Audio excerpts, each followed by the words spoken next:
Welcome back. My name is Danielle Thornton. I'm an anxiety and OCD recovery coach, helping people live life free of anxiety and OCD so they can love and be happy. So today we're going to talk about attraction. And a lot of people struggle with this issue. I know for me, I really struggled with it for about 17 years. Didn't really realize it, but I was always finding myself not attracted to people I was dating, or my brain was always finding things wrong with them. And I often had that sense of, I'm just not attracted. I'm not feeling it. I'm not feeling the connection or the spark. Now, this can also happen when you're in a relationship. It can happen from the very beginning. It can also happen in the middle, where somebody might be feeling like they're not attracted to their partner. And it's common not to be attracted to everybody, but this is actually a very common fear response. The brain is very interesting and works in interesting ways. And when you have discomfort with relationships, that may be a lot of anxiety. It may be a very low level of discomfort where you just find yourself avoiding relationships. You might find that you struggle with attraction, even to people who are good looking, even to people who other people find attractive, or to somebody that you once found attractive and now you're struggling with that attraction.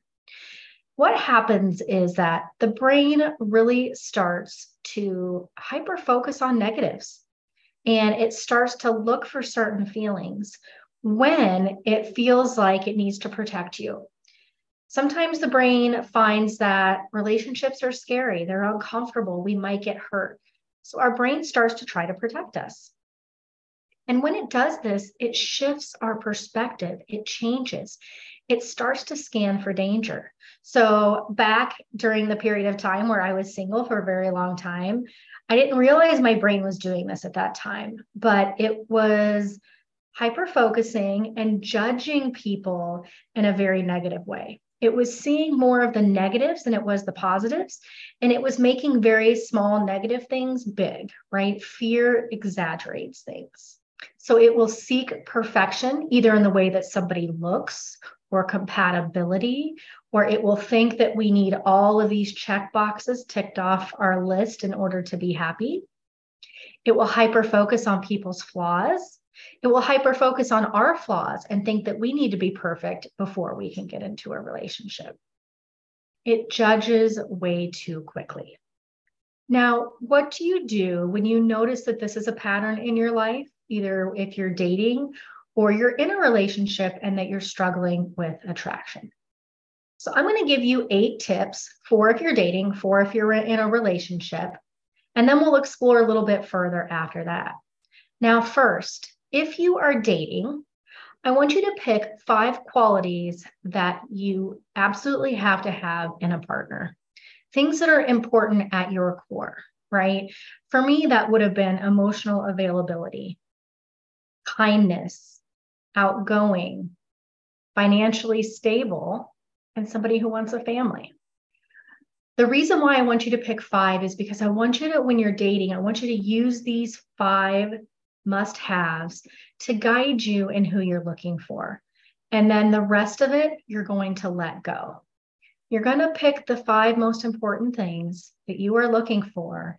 And that way your brain can't focus so much on those negatives if you're focused on those 5 important traits that you're looking for in a partner. Now, your brain is going to tell you that, nope, there's 10, there's 15.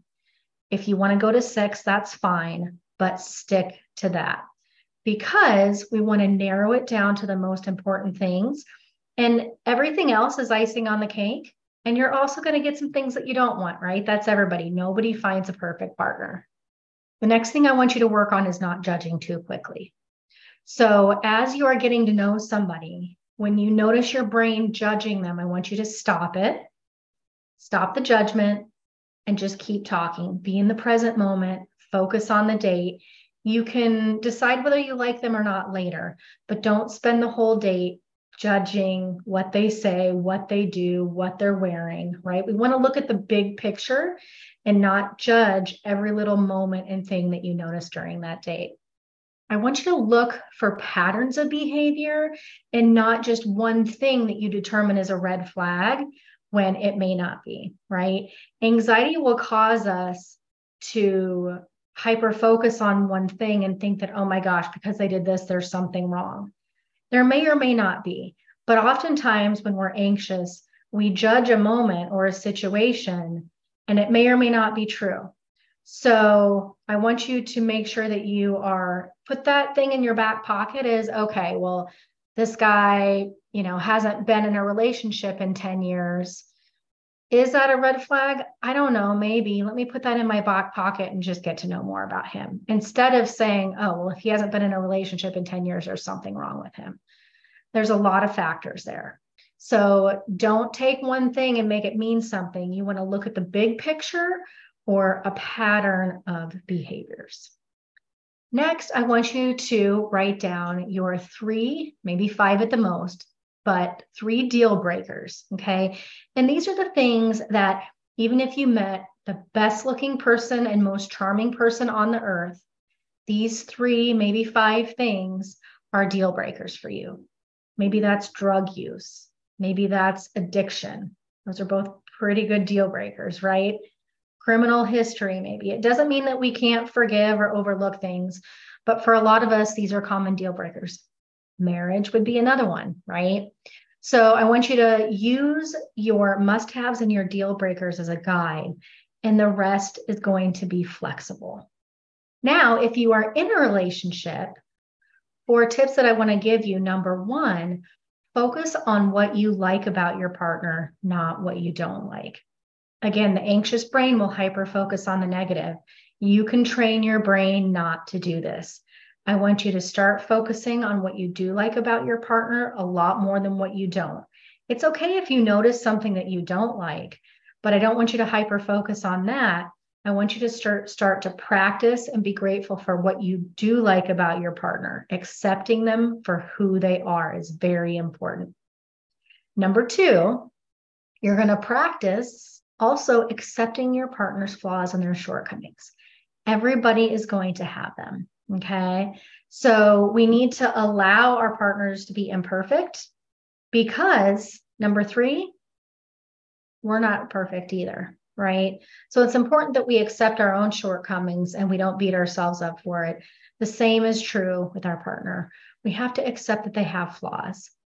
And it's okay to express needs and express boundaries, but we have to be careful about trying to change somebody into who we want them to be, because that's just not going to happen. Nobody's ever going to be exactly who we want them to be.